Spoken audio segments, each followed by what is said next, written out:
So, this week's topic came straight from the collective pulse, i.e., Instagram stories, when I polled you guys for topics you want to talk about. Um, so, this topic is when someone suddenly pulls back from you, feels cold, distant, or even hostile, and your whole body tightens in response, and it can feel very confusing, triggering, and quite personal. So, today we're not here to fix this. We're here to listen to what your body is trying to tell you underneath the sting. And if this doesn't apply to you right now, come back to this video. You will always have it. It'll always be on YouTube. So I want to share a personal story because this isn't a theoretical concept for me. Okay, let's get personal. A couple years ago, I tried to create a local women's group of spiritual, like-minded entrepreneur women in the area, and I had met a few of them, and so I put the offer out, and I was very excited because I didn't have a community here, and sometimes this thing gets lonely. We all then agreed to meet on a regular schedule, and then two of them kept bailing last minute, and there was only four of us in the group, so two not showing up is kind of a big deal. And after a while, I got mad. I thought, if you don't want to be in this group, just say so, because, integrity is really important to me. And I'm not here to chase people. But underneath the frustration, it stung. It felt like I was rubbed raw. And it wasn't just about the lack of commitment from these women, it was an old wound that was coming up in all her glory. Because I had initiated this, I had created this space, and if people weren't excited to be a part of it, this wound was making it mean that they must not really like me. Now, whether there's truth in that or not, I'm not sure. But that's what my brain told me was going on. My mind started spinning, and it transported me immediately back to grade 1 when I was rejected and excluded from the girls in the grade 1 class. And I remember walking home from the bus alone, feeling really invisible and unchosen, reminding me that I wasn't enough. And that experience, the adult irritation combined with the inner child pain, both lived in me at the same time. And that's what I want to explore with you today. This feeling of both can be true. Because when we get triggered or hurt, I want to remind you to go inward just for a second and see if this is 100% the situation that's going on externally right now, or whether there's something else being triggered in you. So let's do a somatic drop-in. Take a moment and get comfortable. I'm going to get you to gently close your eyes, or even just soften your gaze. And I want you to bring to mind a recent moment where someone's energy shifted suddenly. Maybe they snapped at you, maybe they pulled away, and you felt that old familiar jolt of pain in your chest or your gut. Let your body show where it landed, where that jolt is. Is there a lump or a tightness, something that feels hard, maybe a buzzing or a numbness? Place a hand there and breathe gently into it. I'm feeling it here.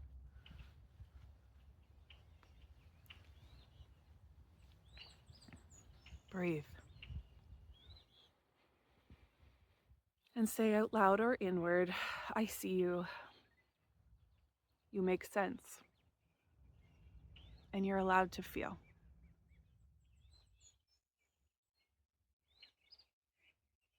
I allow feeling excluded in my body.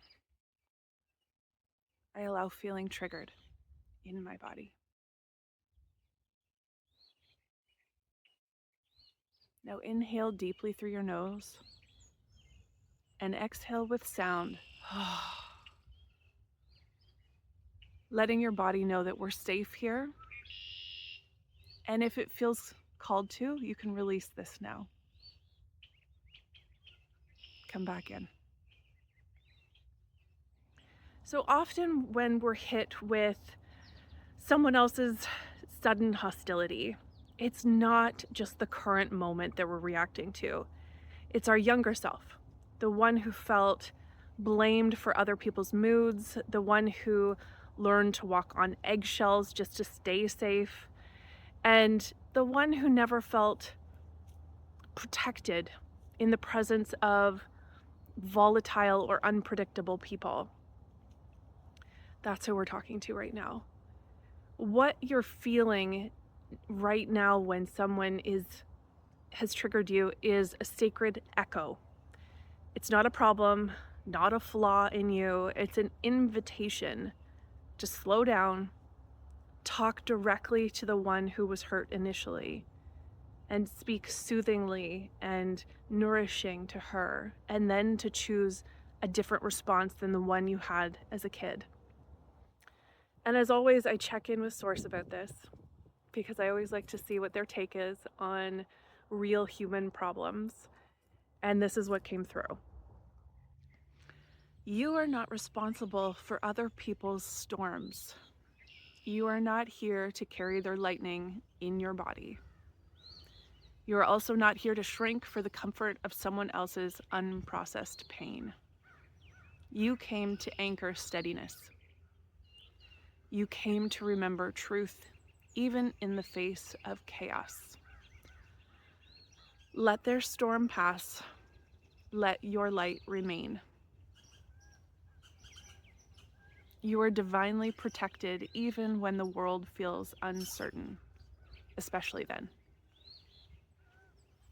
Let's shift the lens on this now. Instead of asking, why are they treating me like this? Try asking, what part of me is asking to be protected right now? This is your moment to come back to yourself, to clear their energy from your field and your body, and to see what's been there for decades since you were a kid. You might even want to speak something out loud to really anchor into your truth. Sometimes I use something like, I return what is not mine and I reclaim my peace. I return what is not mine and I reclaim my peace. Now, if you feel called to protect yourself with space and boundaries, oh my gosh, please do that. That's sacred too. You can set boundaries with people that are being harmful. In fact, I encourage it. One of the other ways to kind of dispel someone else's negativity, if they're doing their own thing, keep in mind, someone else's negativity and how they respond to you is a reflection of them, not you. But this week, I invite you, if you're feeling this or you feel like you've absorbed something that's not yours, take one of those color walks we talked about last week, but with a twist. Ask yourself, what color feels like inner safety to me? To me, it's green, which is why I'm doing these outside. But for you, it could be gold or deep plum or a pink color. And as you walk, notice where that color appears in the world. Is it around you in clothing and flowers and signs in the sky? Let it be a signal that your energy is yours again. You are safe, you are seen, and you're allowed to feel the full truth and stay anchored in love, regardless of what's going on around you. Okay, if you do this, let me know. Share it on Instagram. I would love to hear, and I'll see you next week.